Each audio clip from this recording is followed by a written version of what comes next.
Rev it up and welcome to Cars Yeah, show number 2290. Be prepared to be inspired. This is Cars Yeah, where you'll enjoy interviews with inspiring automotive enthusiasts. Mark Green is here to provide you with a fuel injection of automotive inspiration. So get in, sit down, buckle up, and get ready for a wild ride here on Cars Yeah.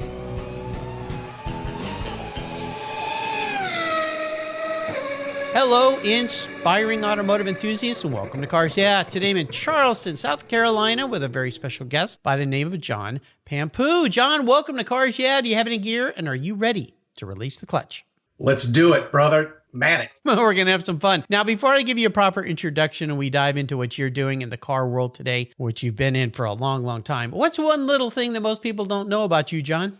One thing would be my grandmother babysat John DeLorean. No, oh, wow. Now, that's quite interesting. How did that happen?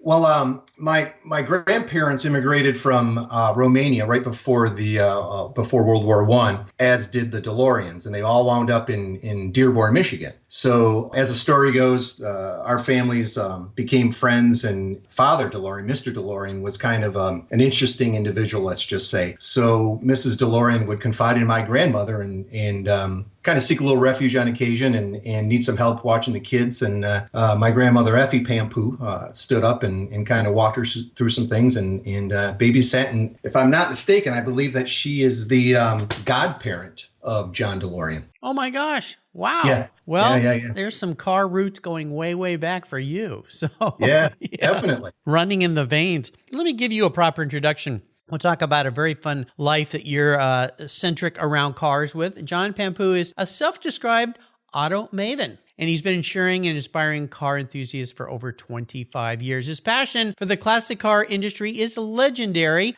He was the vice president of marketing and sales at Hagerty Insurance Company, the CEO at Big John Sports, and an athletic coach, an independent insurance agent as well. John combines his love of people with his love of cars as an automotive coach, consultant, and guide. Car projects can be challenging, so John helps those of us who need the navigation with the classic car community with purchases, selling, insuring, networking, or general classic car industry information. We'll be back in just a moment, but first a word from our sponsors. So give them a little love. They keep the petrol in the tank here, and we'll be right back. Years ago, when it was time to renew my collector car insurance policy, my carrier's rates went up. Way up, but my usage was the same and I never made a claim. I didn't even have a ticket. So what's with that? So I turned to American Collectors Insurance. Has your collector car insurance recently raised your rates for no good reason? Tired of paying an annual membership fee? Then it's time to look around and call American Collectors Insurance. I shopped around, I asked friends for recommendations, and found a winner that I can trust. And boy, I'm glad I did. I saved hundreds of dollars every year and slept better at night knowing my baby was properly insured. American Collectors Insurance have been protecting vehicles since 1976. They provided me with an agreed value insurance policy backed by their history of taking great care of their clients. What could be better than that? So give them a call and ask for a quote today. 866-ACI-YEAH. That's 866-224-9324. And protect the ones you love like I did with American Collectors Insurance. Classic car insurance designed by collectors for collectors. Are you wondering what your collector car is worth these days? Are you thinking about buying a collector car? I know who can help. My friends at Classic.com will help you stay on top of the market so you know which similar vehicles are out there, what they're selling for, what you should pay, and how to price your vehicle. Go to Classic.com/garage, enter your vehicle's information, specs including the year, make, model, mileage, and options, and they will provide you with a list of recent comparable sales. Their powerful search engine is up to date, finding new listings, tracking sales, and keeping you informed, providing data so you can make the right decision. If you're selling a vehicle, they can help as well with their Classic.com Pro division, steering you to a qualified professional who will help. Finding the right vehicle and selling your vehicle is all about timing and exposure. So what are you waiting for? Go to Classic.com/garage and give it a run. That's Classic.com/garage and tell them Mark sent you. So, John, we are back. Now, this is an interesting life you've had. You've worked in the car industry, and I'd like you to walk us through all those different career paths. Then we're going to talk about what you're doing today, because I love this idea of Maven, which basically means person with good knowledge or understanding, or one who understands, which is cool. So, but let's take a little walk through history first that brings us up to what you're doing today. Sure.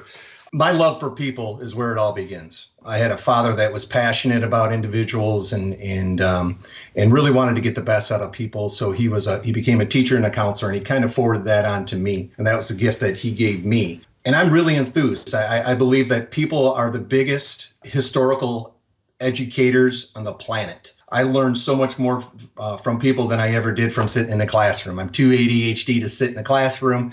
But if you give me somebody that has some type of knowledge that I'm not familiar with, I just soak it all in. I love to listen to people. I love to help them out. I've been very, very blessed in so many ways where people have helped me out. So I want to pay that forward. And taking advantage of my experience in the industry, whether it's through insurance or a dealer network or Concord or shows or just general advice, that's where I believe I can make the most impact. It's it's not a job. It's more of a hobby. So I have no restrictions or no limitations. I just like pointing people in the right direction and making them happy. Well, it's cool. Well, you say you love people. You like making people. You've got 7 children, right? I do. Wow. I'm very blessed. I'm just trying to imagine. I grew up with just a sister, and I remember dating a girl in high school who had 10 kids. And one of the things that stood out, I went over there for dinner once, and it was such a different experience than dinner at our house, because my sister ate like a bird, and she would always hide food and put it under the table and hand it to me because she usually was such a picky eater. But going over to that house with 10 kids, it was like a free-for-all. And I sat there and I thought I was going to get devoured. But the other part of me was, wow, look at all these experiences these people are having together. And, 7's a lot. 10, it's like we're trying to get into Duggar territory. So true. But it has its challenges. But the gift is that they're all different in their own little way. I call it, they're a palette of personality. And sometimes, especially with the boys, I can tell you what they're going to do before they even act, because you have walked in their footsteps in your life earlier on in your life. So it's very exciting, and the impacts that you can make and influences, good and bad sometimes. But it's a wonderful challenge that we embrace. My wife and I, thank God, who was my girlfriend since, my first girlfriend in the junior high. Oh my gosh, really? Wow. Yeah, truly. Yeah, very special woman. Very special woman. That's tremendous. Well, congratulations. Yeah. Thank you. Well, let's talk about what you're doing today, because this is very interesting to me. You were recommended to me by a listener, and I went and looked at your website, and at first I went, what does this guy do? I'm trying to figure this guy out, but this is very interesting. Looks like fun. It's all around cars. So walk us through what you're doing these days. Well, it's interesting. So I really immersed myself back in the end of 2022. I went to my first auction down in Miami, an RM Sotheby's auction and I kind of, for the past, let's say 12, 13 years after I left Hagerty, I just buried my head and started focusing on my children. I acquired a couple different manufacturing facilities and invested in some family restaurants. But my focus was on raising 7 kids, because I knew my wife couldn't do it all by herself. She probably could, but I knew that I needed to contribute a touch here or there. So focusing on that was just the biggest reward of my life. And then getting back into the industry in December and just going down to this really cool boutique auction where Rob did over $40 million in sales in 3 hours, I thought was quite impressive. And I'm like, this room is really insulated from the economy. So there's still life in. Yeah.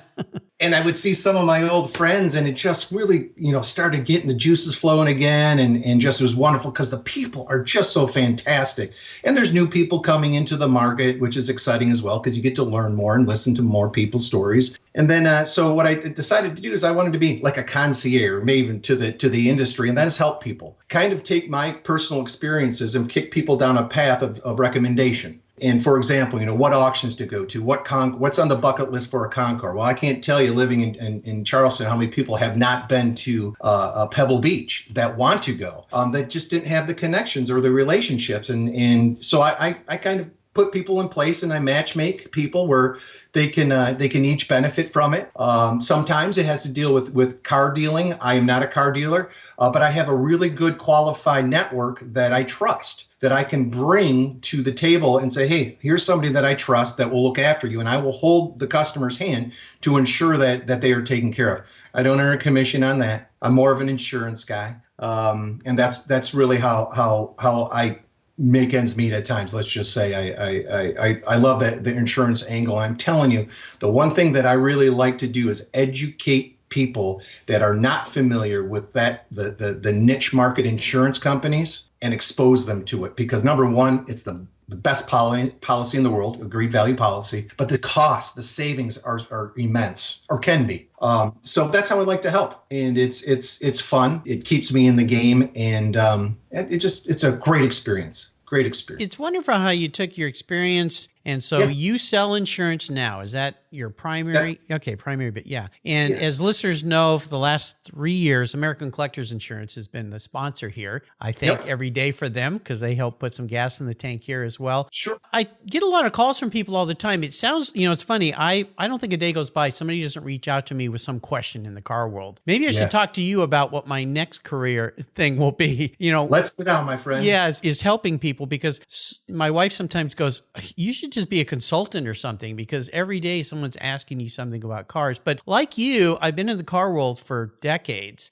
And so you just start to pick up this stuff. And you mentioned Pebble Beach. I've been to 32 car weeks at Pebble Beach. I've been to 31 SEMA shows. And so you learn stuff as you do this, and especially Car Week, as you know, there's a way to handle Car Week, and there's a way to really get overwhelmed by it or miss a lot of things. But it's a sequence. I always say, look at my calendar, Car Week, all the different colors of, okay, I've got to go here, here, here to be able to cover everything that I want to cover. What are some of the other ways that you help people in the car world? Because insurance is obviously one, and being able to insure a collector car properly. And I still have people today that'll go, well, I have this car, and I go, who insures it? Well, Farmers, who insures my house and my car. And I'm like, no. I think I even say this in one of my commercials here. Have you ever called them and said, if that car, I think in this case it was an old Alfa Romeo, was stolen tomorrow, what would you get for it? And I had a friend do that, and he called me back and he goes, oh my gosh.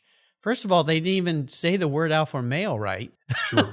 And then they told me, well, we'd have to look at what, we're not sure really. And I mentioned the word agreed value. And I said, you've got to do this with a car like that. And he hardly ever drives it in the winter, kind of like it is up here in the Northwest. But if someone was to reach out to you and say, I need help, maybe walk us through a little more detail of some of the many ways that you do help people. And obviously, if they need some insurance, you're a good guy to call too. Absolutely. And to the insurance gig, I write with American Collectors, I write with Grundy, JC Taylor, and all the others, reputable. It all depends on the flavor of my customer. Yep. If it's whatever fits my customer. Some policies, present a different opportunity for the customer. And so I place them wherever they feel, where I feel or I suggest or recommend that fits best for them. You can't lose with a company like American Collectors because they offer the same types of product and at a very reasonable price. And the thing is this, service. If you have an issue with your car, do you want to deal with the 800 number and just sit on hold for 54 minutes? No, you want to talk to somebody that is insuring your baby. Exactly. For example, I had a couple here over on Daniel Island, right outside of Charleston here. They were looking to, they're moving. And they have two cars. One's a 1964 and a half Mustang, and the other one is a 1961 Corvette. And they don't want to take them back up to the north, so they're looking for some help to sell them. So, of course, I have an opportunity, and we talk about what they're insured for and getting a realistic value on the car. And I step in and I say, hey, listen, I have a gentleman down here, and I'll use his name. His name is Ryan Remington of Elliott Remington. So let me introduce you to Ryan. He's a great guy. I've known him for 5 years. I trust him. I've been through his facility. I think it's a good fit. But let's just do that introduction. So I'll do a soft introduction. I'll walk Ryan over and have a look at the cars and let those two talk about pricing and how it's going to be represented into the market. It's going to be a private sale, or you want to bring it to auction, et cetera, et cetera. And he's one individual that I work with. So I'm trying to alleviate some of the pressure and the stresses. So if you can sell your car in a timely manner, so you don't have to ship it, across the country or keep it barned and pay $600 a month for storage, let me try to help. And again, I qualify my network because of my experience with them and the history that I've had with them and their trust. It's a huge issue because you can get taken advantage in this industry. Yes. Yeah. So you got to keep your head on a swivel. But another thing is like, a type of restoration. If you're looking for a Concord restoration, I know certainly those people that are totally qualified. Of course, if you want a Meadowbrook winner, which is no longer, but if you want a Pebble Beach winner or an Amelia Island winner, I know those types of people that can get that job done for you. As well, if you just want a simple rotisserie, paint job, engine tweak here, engine tweak there, a Corvette guy. Yeah, we have a pretty strong network that we can put you in competent hands with people that I personally trust. Well, it's interesting, and too, as baby boomers age out and either they get too old, they don't want their cars anymore, and maybe they're not as connected and don't know where to go, or if you lose your parents and they have some cool cars, but you're not a car person. I went and looked at a 356 Porsche with a friend of mine last summer up here, and this gentleman's father had died. Yeah. Well, he wasn't into cars at all, but his dad certainly was. Sure. But what he thought his dad had wasn't really quite Concord level. It was a very, very, very nice driver, but the car was not perfect. And so I went with a friend of mine looking for one, and he brought an expert with him. And as they went over it, they realized, okay, there's a bunch of things that aren't quite right here. This isn't the kind of car he's looking for. But how do you tell the guy whose father, this was his dream car, that your car's not really worth what dad thought it was worth? Yeah. So there's a delicateness there, but that help is really needed for people. Yes, it really, and that's such a great point because it is a hard conversation to have. Many people that have put I'm going to use round numbers here, $1 million into a restoration, but will only get $350,000 out of the car. And that's really hard. But if you can show consistency by bringing in certain groups or individuals to say, okay, we found a common, he's at 325, he's at 375, well, we're going to land at 350 for a realistic price. It just is. And so, when you do a full off restoration, it gets expensive. Oh gosh. And it doesn't mean it's appealing to the vast market. Doesn't mean it isn't, but you have to be very, very careful and understand and have a real conversation with yourself about what you're willing to do and compromise, if anything. Absolutely. And the other thing that's changed the dynamics are all these online auctions now. Yeah. So I just had Randy Nonnenberg on the show again. Yeah. They reached their 100,000th sale. What that guy's done in that organization is just disrupted and changed everything big time to an incredible level. And kudos to him, because for 10 years, people don't realize for 10 years, that was just a hobby. He didn't make a dime off of that deal. And then he was nice enough to give me a scoop. The first time I had him on my show was the day he announced publicly, we're going to start doing a thing called an online auction. And I just went, this is cool. And he said, I never dreamed it would become they did 1.37 billion in sales last year, something like that. Isn't that something? It's incredible. That is absolutely insane. And one of many of these onlines. And now you're seeing like the RMs of the world or Goodings and all of these, Barrett Jackson realizing we can't just be a location driven auction. We're going to have to get into this game. And they are now, not to the same level, but I think they're all realizing maybe we need to be in some way. Well, it's interesting because I remember Mannheim back in the day, and then eBay Motors. Oh yeah, eBay Motors jumped into it. My buddy Bruce Knox went over there, and he headed up that department. And I was like, Bruce, I don't know if there's ever going to be a car that can sell online because I want to kick the tires. I want to smell, the upholstery. Boy, was I wrong. And it's just turned into a whole nother animal. And it's all about efficiency because time is money. Yeah, exactly. So, Classic.com has become a sponsor this month here on Cars Yeah, and they're another example of a company that's helping people, and they just started something called Classic.com Pros, where they have people all over the country that they will associate you with if you're trying to buy or sell a car. Yeah. And that's the way I did. I sold my first car on Bring a Trailer last summer, and I hired a professional, Rafi Manazian, who's been a guest here, to come in and handle it for me, to remove me from the equation. And it couldn't have gone better. I set a record for that kind of car, still holds today, touch wood, but that's nice to know.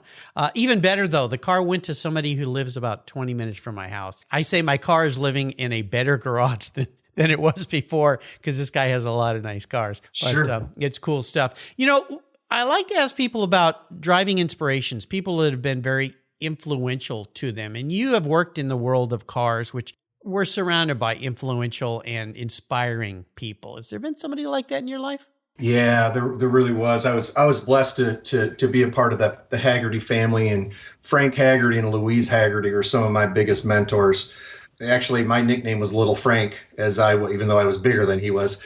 But just he had this charismatic, outgoing personality that people were attracted to, and I call it, he unleashed the beast, or allowed me to. And I was so gifted to be in their presence, because they were, Louise, who's still with us today, Frank is deceased, but sharp people, beautiful on the exterior, beautiful on the inside, but they are really, really bright, smart people. And they really gifted me and kind of threw me the keys of being the first outside salesperson and said, Johnny, it's your ball, go run with it. Yeah, you were employee. What did you tell me? Like 19 or something like that? Yeah, I was 17 or 19. I'll just defer to 19. But yeah, I was hired as the first outside salesperson. Wow. My first day in the job, I flew to Barrett-Jackson the day that Don Shula got fired. Oh, no kidding. Oh my God. And ran into him at the turnstile at the airport, and he gave me a ride to the cruise auction. Oh wow. And he introduced me to Craig Jackson, who was walking the field. And that's how I started doing sponsorship. So I love football. So when I saw Don Shula, I was like,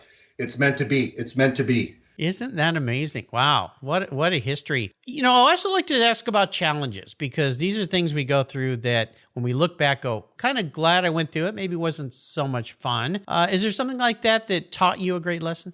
Yeah, I would tell you, raising 7 children. Oh gosh. Yeah. The challenge is immense, and the reward is greater. Being able to handle diversity, personality diversity, needs, change from wants and desires, educating kids, showing the importance of an education, and treating people kindly, even when your dauber's down. We all have our days, but raising 7 kids and keeping them in the right lane, and giving them an opportunity to succeed.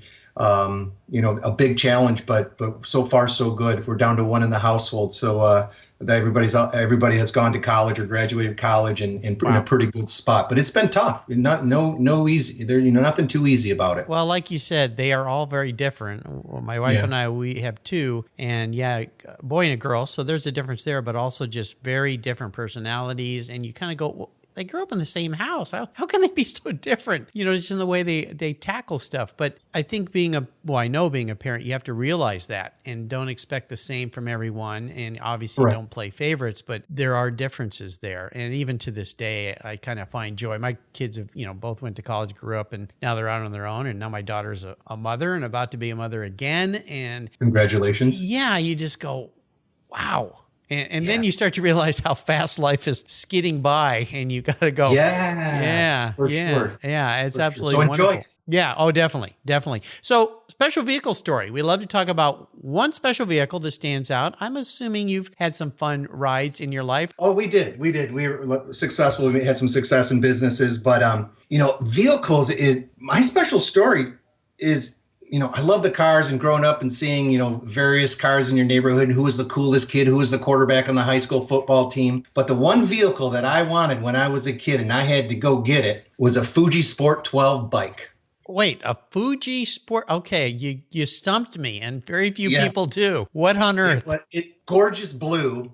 And my youngest of 5, my father was a principal counselor. So, we didn't really do without, but you had to earn your things. You had to earn your way. And if you wanted that style of a bike, which I didn't want to settle for a lesser one, because I wanted a Fuji because it was the coolest one on the block. I had to go work. So I worked alongside with him in the summer and built decks and earned enough money to pay for that bike. And I took care of it, and it was cleaned and detailed almost every night, as I do to my cars to this day. So it was kind of a great little learning experience, and if you want it, you can go get it. Now, when you say bike, do you mean bicycle or motorcycle? Bicycle. Okay, so I was thinking motorcycle, and I'm like, Fuji Sport, what, Japanese rice rocket bike or something? What is this? Okay, now I know what you're talking. Yeah, I was in the same boat. I really wanted a Schwinn 10-speed. Yep. But my folks said, well, we bought you a Schwinn Stingray back. You're going to have to go earn Stingray. it. Yeah. That's why I delivered all my papers on. Rode that bike every morning for 4 years. I don't know how I did that. Crazy. But tenacity, I guess. But yeah, so had to go out and raise some money and did that, detailing cars, and finally bought that Schwinn Stingray. And yeah, it means so much more when you have to buy it yourself, right? It does. You learn to take care of things. Yeah, definitely. Definitely. Well, I'm going to be a car psychologist today. I've got a doctorate on the wall somewhere around here. Okay. That I made in Photoshop. And just put my name in there. Right. Car psychology. If you were reincarnated, manifest as a vehicle, what would you be and why? Oof. I would say a 1953 Packard Caribbean convertible. Okay. Now you're the first one of those. Yes. And to me, and it had to be that Carolina cream color. Okay. So it's kind of a yellow. That car to me is John Pampu. And what I mean by that, it screams personality.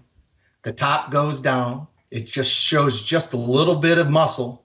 And it's a dream car. I mean, it's an eye catcher, and people are very, very curious about that car. Similar to the Buick, but it's the Packard. And that was one of my first cars I saw at auction down at a Novi auction that RM was hosting. And when I walked in, there was a black one there. I'm like, it is gorgeous, absolutely breathtaking. Rob let me sit in it, and I'm like, this is me. This is totally me. I couldn't afford it at the time. I was just an up and comer, but oh geez, it caught my eye. And they're very special models, beautiful cars. Very Buick-esque, that car. Yeah, just like the Skylark. Yes, sir. Yeah. But the front end, the chrome, Art Deco-ish, kind of, sort of, maybe. I don't know if I'm going the right direction. But no, you are. You're right on point. Yeah, and it looks like it's about to take off. It does. Yeah, wow. It does. It's like a little muscly. Like I said, it gained respect and attention as you would drive it down the street, and especially with that flashy color. Yellow. That's a beautiful yellow. That Charleston cream yellow is just gorgeous. I love it. So helping others give back, I sense, having met you here, you're a guy that likes to help. I know you've done some coaching, mentioned that in your introduction. What are some of the ways and the rewards you get? Because one thing I've learned after talking to so many people here is we are at our best when we are helping other people. And that's something that you're very passionate about. You said that very at the beginning. So talk about that a little bit. Well, I grew up in a house of athletes, and I was born with a football in my hand. Unfortunately, I was a late bloomer, so I grew 6 inches in between my junior and senior year. And I had a very important coach that coached me on the JV team when I was a junior.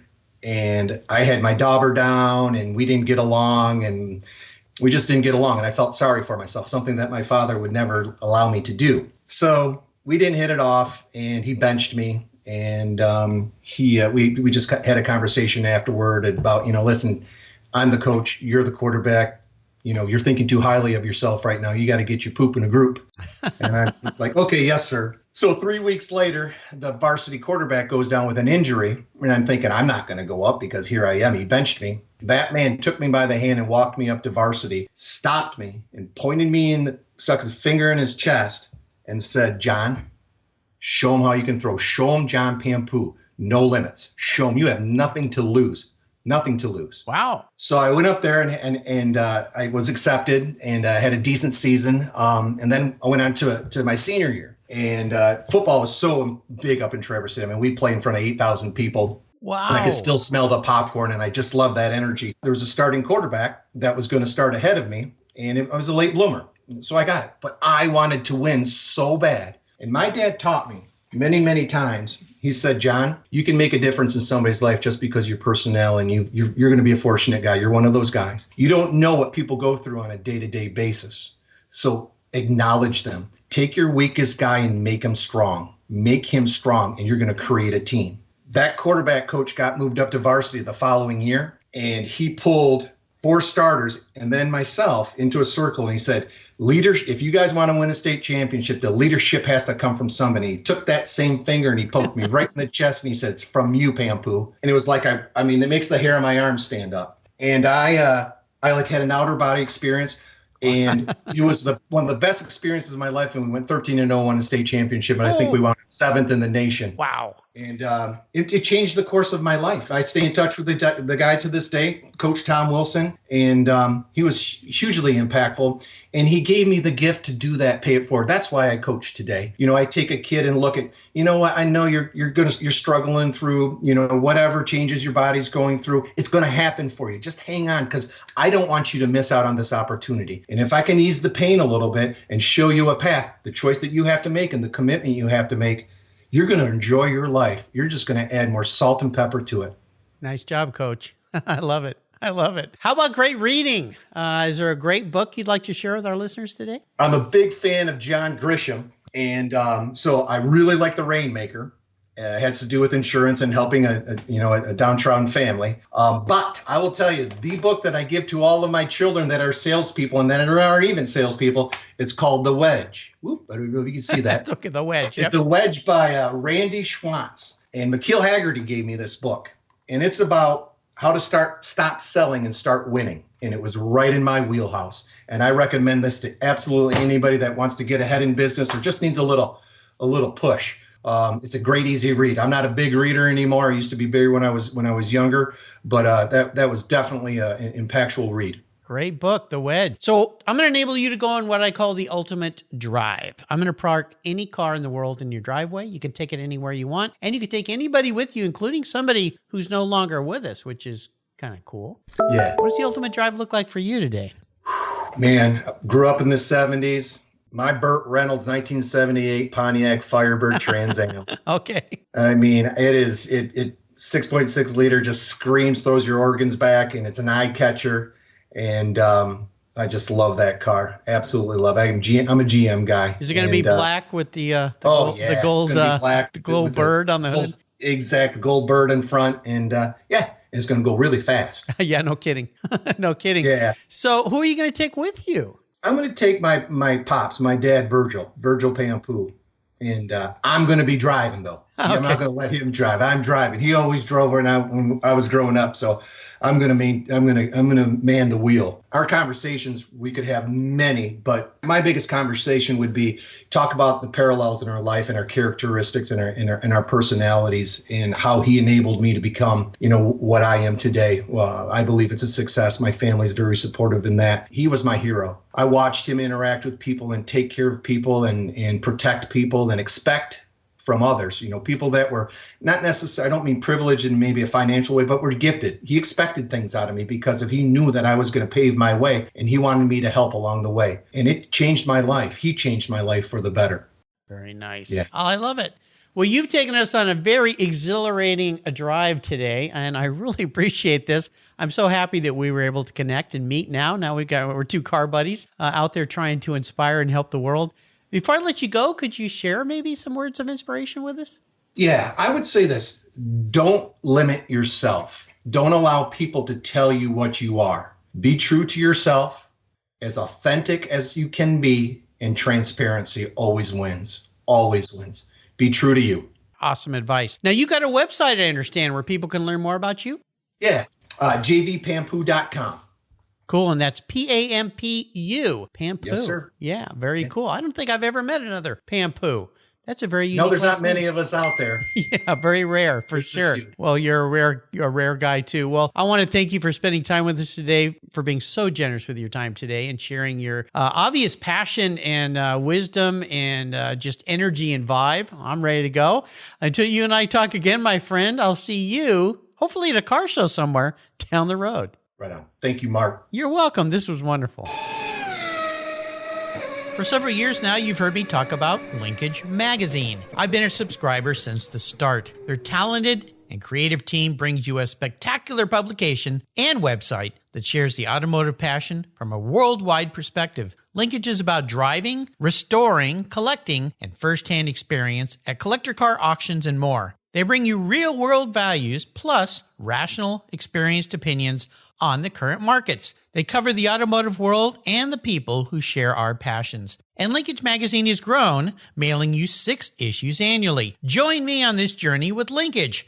They're geared for the automotive life. You can subscribe at linkagemag.com.